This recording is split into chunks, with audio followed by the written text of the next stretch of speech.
Құрметті көрермен, тағы да қайырлы таң дейміз. Бүгін сұлулық күні деп жатырмыз. Студияда дәл осы сұлулықты жасап жүрген жанмен таныстырғымыз келіп тұр. Сіздің құрметтеріңізге, құрметті көрермен, құрметті арулар, дәл қазір кеңес беретін косметолог, массаж маманы Гүлнұр Чукманова. Қош келдіңіз. Қайырлы таң. Қайырлы таң, Қазақстан. Бүгін мереке құтты болсын деп айтайын. Сұлулық мерекесі, бүгін сұлу қыздарды құттықтаймыз барша. Енді бүгін сұлулық дегенде қандай сұлулық, қай жерге не жасаймыз деген тақырып сұрақ келеді көрерменден. Не істейміз бүгін? Бүгін косметология, бет массаж. Мен косметолог, массаж маманы ретінде сұлулықты тек қана сыртқы макияж жасап әрлеу ғана емес, сонымен қатар терінің ішіндегі бұлшық еттің сапасына қарап бағалаймын. Массаж деген бұл бірінші кезекте тек қана терімен жұмыс емес, бұл бұлшық етпен жұмыс. Өйткені жасарудың ең негізгі осы белгісі, ол сіздің бұлшық еттеріңіздің жақсы тонуста болуы. Сондықтан біз массаж жасағанда міндетті түрде мамандарға барып жасату керек, өйткені ол бұлшық етпен жұмыс жасау өзінің техникалары бар. Өзінің техникасы бар, әркім өздігінен жасауға ма. Ендеше бастап көрсетіп жаса берсеңіз, сіз неден бастаймыз, қалай жасаймыз, массажды неден бастау керек бірінші? Соны айтыңызшы. Негізінен бұл көрсетсек ұзақ болып кетер, массаж жасағанда әрине біз қыздар бірінші кезекте осы бетіміздің әдемілігіне көңіл бөлеміз. Бірақ та осы бетте көбінесе қандай проблемалар болады? Әжім түседі, астыға салбырап кету, тағы да ісініп кету сияқты проблемалар. Оның барлығы негізінен тек қана беттің өзінде ғана жеке болып қана қоймайды, ол денемен байланысты болады. Енді Гүлнұр ханым, бізді қарап отырған көптеген қарапайым аналарымыз бар, қыз келіншектер бар. Сәлде болсын, бір 10-15 минут уақыт бөліп бетіне массаж жасағысы келеді. Сондықтан сіз бізге бір базалық деп айтады ғой, ең басты қимылдарында көрсетсеңіз. Және айта кеттік, бетке жиналатын әжімдер бар. Қай өңірге жинады? Бізде мысалы қарындасымызбен модель бар, бет үлгісін бәрі көріп тұр. Көріп отқан аруларымызға кеңес болсын. Көздің айналасы ма, еттің айналасы ма? Ең бірінші пайда болатын әжімдер, ол мимикалық әжімдер. Өйткені біз сөйлейміз, күлеміз, тамақ жейміз, әртүрлі эмоцияларымызды бетіміз арқылы көрсетеміз. Әркімнің өзінің сол эмоциясы қай жерде көп қимылдайды, соған байланысты әжім түседі. Әркімдікі өзінікі жеке, бірақ та дегенмен ең кең тараған әжімдер бар. Ол мына маңдайдағы ұзақша әжімдер, маңдайдағы мына жердегі тікелейді әжімдер, қабақты түзеуден пайда болады. Қазір кең тараған, өйткені барлығы гаджеттеріне қарап жүреді, таңертең кешке дейін.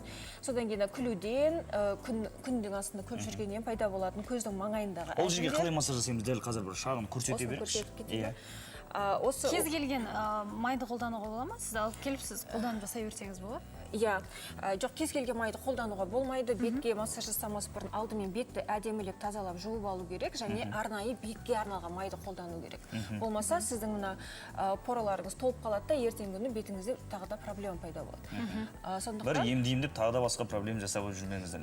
Міне, бірінші қолды жуамыз, бетті жуамыз, бетті жуамыз, барлығы дезинфекциялап бастап барып, осы қай жерге массаж жасаймыз, сол жерге арнайы майды жағып аламыз. Өзінің жағудың техникасы бар, мысалға, жолдары бар. Мысалға, массаждық жолдар деген болады. Осы көздің маңайына жасаған кезде, ортадан бастап, былай сыртқа қарай осылай жасаймыз. И өстіп кішкене етін қыздырып алғаннан кейін, бұл кішкене қаттырақ жасау керек. Қаттырақ басып жасаймыз. Бұны жасағанда, мысалға, егер сіз тек бетін сипалап өтсеңіз, сіз теріңізді созып аласыз, и жағдайды одан да қиындатып аласыз. Басқа қандай түрлер бар? Тағы да еттің астына дедіңіз бе? Содан кейін мына маңдайды былай қарай тартамыз, көрдіңіздер, мына жерде. Құрметті көрермен, қарап, қалай жасалатынын көріп алыңыздар. Мына жерде көрдіңіздер, осы жерде көз қабақ түйе бергеннен тағыдан былай көлденең әжімдер де болады, переносицада. Оған бүйтіп екі бас бармақтың басымен жақсылап басып отырып, қастың басталатыны нүктесіне дейін тартамыз да, осы қастың бойымен, қастың жоғарғы нүктесіне дейін былай тартамыз. Мына жерде қасты ұстап тұратын бұлшық ет бар арнайы. Сол бұлшық ет қабақты түйген кезде қатайып, ол осындай формаға ие болады да, содан кейін қабақты ішке қарай басады. Сондықтан жас келгенде көздің түсіп кететіні содан. Сондықтан да осы көз түсіп кетпес үшін, мынаны бүйтіп қысып басып тұрасыздар да, мына жерге дейін қатты басып әкелесіз. Уже қатты ауырып қалған адамдар болса, оның мынаны өстіп істегенде ауырады кәдімгідей, бірінші рет істегенде қатты ауырады, ауырсынып істейді. Осылай істейді. Одан кейін былай ортасынан тартасыз да, тігінен қастың үстімен, тағы да сол қастың ортаңғы нүктесіне дейін былай жүріп отырасыз. Осы арқылы біз толықтай әжімнен құтыла аламыз ба?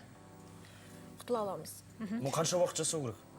Күнде ма? Күнделікті негізінен қыз келіншектерге беретін кеңесім ерінбей өзіне көңіл бөліп, осыны таңертең жуынғаннан кейін, кешке жуынғаннан кейін жатар алдында міндетті түрде 2 рет жасап отырса, 5-10 минут қана уақытыңыз кетеді. Эффект болады. Енді көбіне иектің салбырауы көпке проблема шынымен де. Бір қолыңыздың қимылымен көрсетсеңіз, қалай дұрыс жасау керек? Иектің салбырауы ол бірінші кезекте мына сіздің сымбатыңызға байланысты. Әрқашанда өзіңізді, арқаңызды тік ұстап жүру керексің. Еңсені тік ұстап жүру керек. Әрқашанда тік ұстасаңыз байқайсыз, сразу иегіңіз сразу көтеріледі. Ал бүкір есеңіз сразу мына екінші иегіңіз салбырап кетеді.